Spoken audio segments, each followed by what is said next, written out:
All right, thank you all for coming. We are about to get started. Thank you. How are you?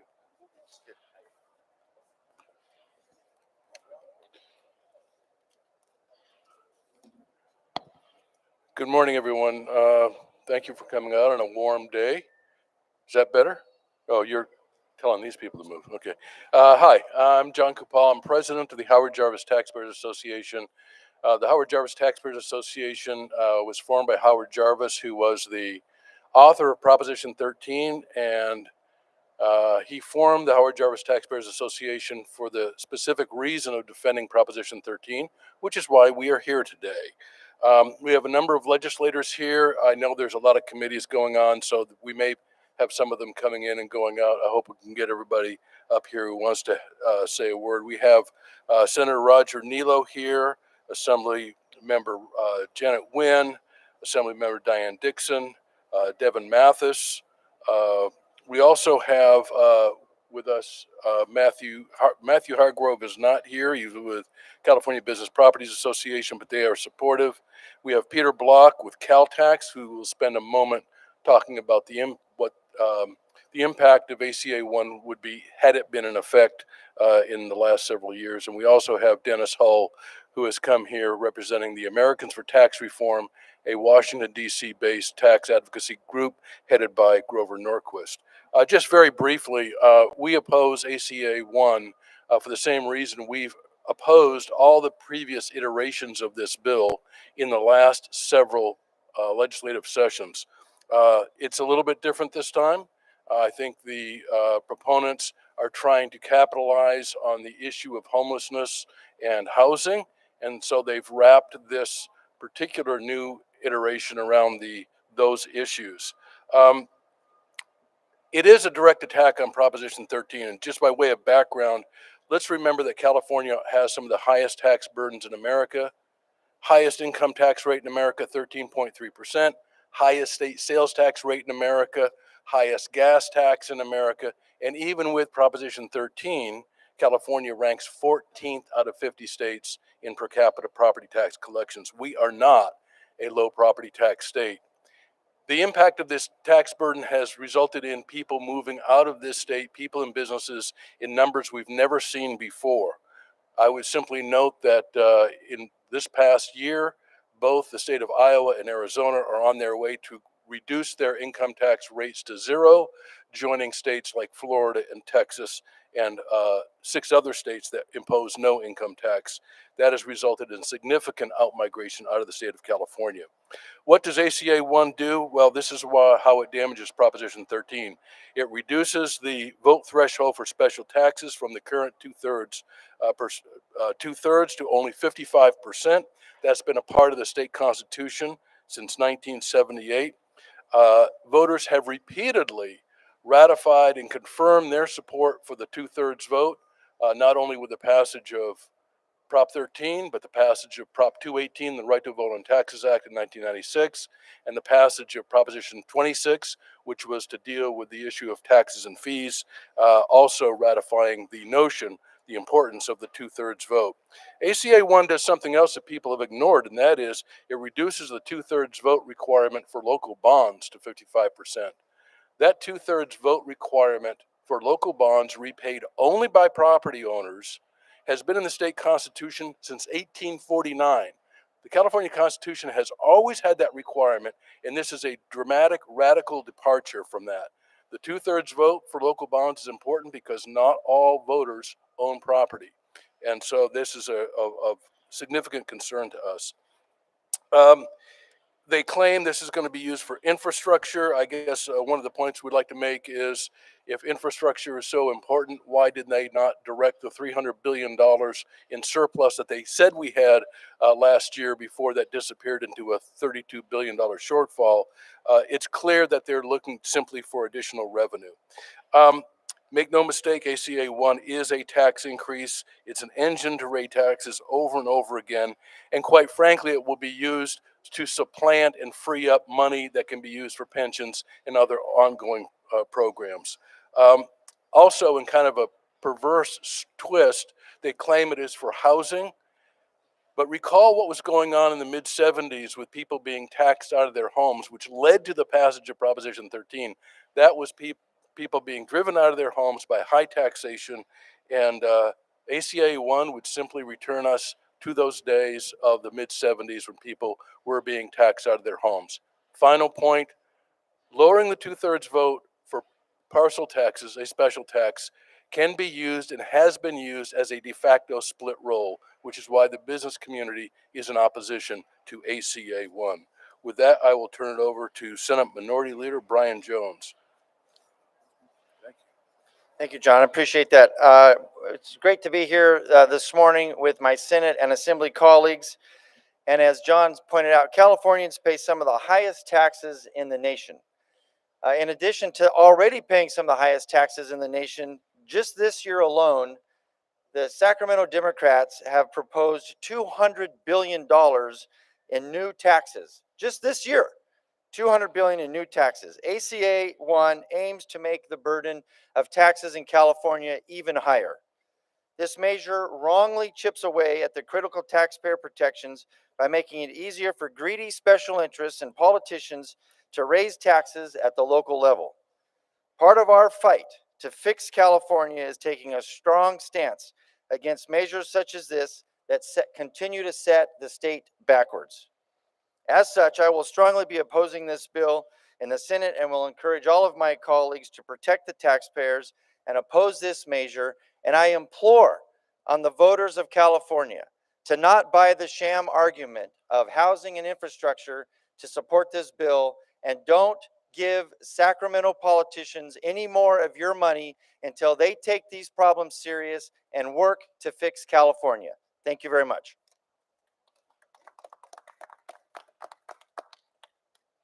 Next up is Assemblywoman Diane Dixon.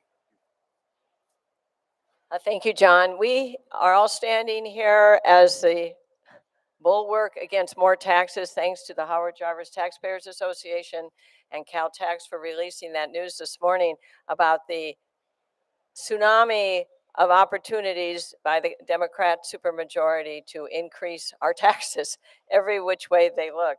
ACA 1 will impact small business and middle class Californians by far. They're the target who suffer the most, and that's why many of them are leaving California to do business in low cost, low tax, or no tax states. This amendment is a direct attack, as we've been saying, on Prop 13 as a means of circumventing without actually repealing it. They've tried, as John said, 5 different times. They're back at it again. Every which way, they're trying to carve up Proposition 13, which has been the greatest economic boon to California since 1978. Many people can afford their homes today and over the last decades because of Proposition 13. People forget what it was like before Proposition 13 when people were taxed out of their homes. So Howard Jarvis Taxpayers Association saved California in those years and continues to.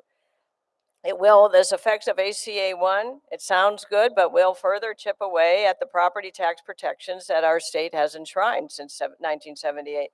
The Orange County Register editorial board published an editorial last month on July 16th, suggesting that ACA would, quote, make it easier for local governments to take more of your money. Plain and simple. If they could do it with a simple majority vote, that's where your money is going to go. I urge my colleagues to vote no on this measure, as I certainly will. By reducing the Proposition 13 mandates a 2/3 vote requirement for all special taxes, but ACA would wipe out that protection for nearly all local taxes because of the infrastructure, which is really, it could be broadly defined, and it's not clear in the measure. Homeowners, this is an important point, homeowners will not be the only ones. It's not just residential property. Apartment renters, people who pay rent, small businesses who lease their storefronts, their retail centers, they rent office or storefront spaces will also experience the effects of property tax burden that on landlords that will, the landlords would just simply pass on their higher costs to their tenants, whether you're in a residential apartment or whether you're in retail or business space, commercial space. So it will be felt all the way through the tax-paying public, and it will affect everyone. By reducing the vote threshold, we erode the people's voice. This was the people who voted a constitutional amendment on tax increases and property tax safeguards. And if approved, it will come before the voters in 2024, as will a lot of bond measures on that ballot. So it's becoming quite concerning, all of these measures to make it easier to tax people. So I urge my colleagues to vote no. I certainly will. And I appreciate what the Howard Jarvis Taxpayer Association is doing to lead the charge. And we're behind you all the way. So thank you. Right. Republican Senate Caucus Leader Janet Nguyen. Thank you, John. I too stand here with my colleagues to oppose ACA 1. It's not just about the property tax, but now it's going to get to the point where owning an American dream in California is not going to be just a pipeline dream anymore. It's going to be zero. The next generation will not have the opportunity, will not be able to afford to buy a home in California. We need more affordable housing. We need more housing, but this is not the answer. And the idea to say this is going to help infrastructure, how many times we as voters are going to be fooled? We've been told that over and over with the gas tax, with another gas tax, with another gas tax. Those money has yet to come fully 100% back to fixing our infrastructure. So let's not fool the voters, and let's not make our next generation to have to move because there is no way they can afford a house in California. We need to protect Prop 13. We need to protect and making sure that property owners has a right. And the 2/3 threshold is a right that they deserve, and it has been protected. And we need to continue that protection. So I'm here standing with my colleagues, Cal Tax, Howard Jarvis. We will vote against this, and we will fight and making sure that the voters know that they are trying to fool all of us. Say enough is enough.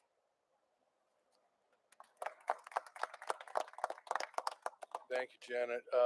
Senate Vice Chair of the Senate Budget, Roger Nilo. Thanks, John. Welcome. Welcome to the ongoing, ever-going, perpetual attempt to lower the threshold to pass taxes in California. We could call this the never-ending story. And I would predict that if this measure succeeds, there will be further attempts to continue to lower the threshold. So we've had 5 or 6 years of huge surpluses in our budget and have missed opportunities, opportunity after opportunity after opportunity. Now that revenues are down, what do we want to do? We want to raise taxes so we can get more money, so we can spend more money. So to paraphrase Margaret Thatcher, eventually you run out of other people's money.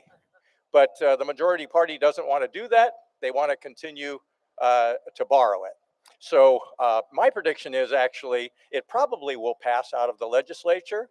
But as blue as this state is, the voters of this state do not have a history of imposing additional taxes on themselves. And I suspect that the voters are going to reject it. But in the meantime, we will do everything we can to keep it from passing in the legislature. Thank you, Senator Nilo. Assembly Member Devin Mathis. Thank you, John. Thank you, everybody, for being here. The real question is, to Californians, to those paying taxes, what is your ROI on what you're paying? What is the return on investment for your tax dollars? We have some of the worst schools, some of the worst roads. We still don't have water. What are you getting out of this? And these people want to increase what you're paying without giving you a return. We're going to continue to fight. We're going to continue to call the question. And we need accountability. Taxation without representation, taxation on things and not getting anything back, that's garbage. We can do better. Thank you. I'd now like to introduce our allies at Caltax. We have Peter Blocker. Peter.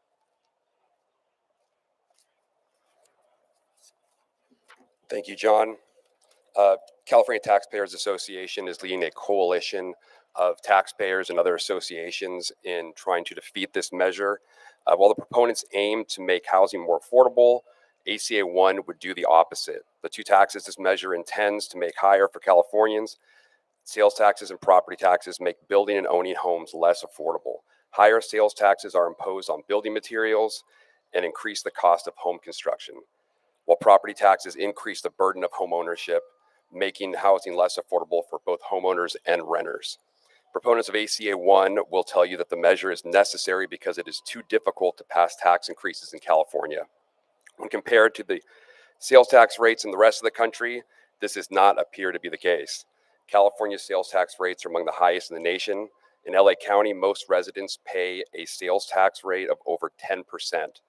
And ACA 1 would make it easier for tax rates like these to go up statewide.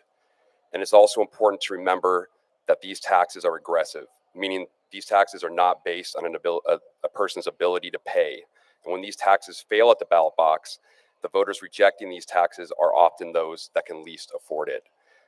CalTax's research arm, the California Tax Foundation, released a report today, our tax and fee report, citing that if ACA 1 were to pass, it would cost roughly $255 million each election in new and higher taxes for Californians. This is why the two-thirds protection provided by Proposition 13, the protection this measure is attempting to dismantle, is necessary to keep California affordable. Thank you, Peter. I think we're ready to take some questions, but I do want to thank Caltax for their leadership on this. And I think combined with all the local taxpayer groups, and I think Roger's absolutely right. I think if this does appear on the ballot, I think voters are very disinclined to support higher taxes at this point. So at this point, be welcome to take any questions. I think most of us will be sticking around if you have some questions for us individually. Thank you all for showing up and supporting the taxpayers of the state of California. Thank you very much.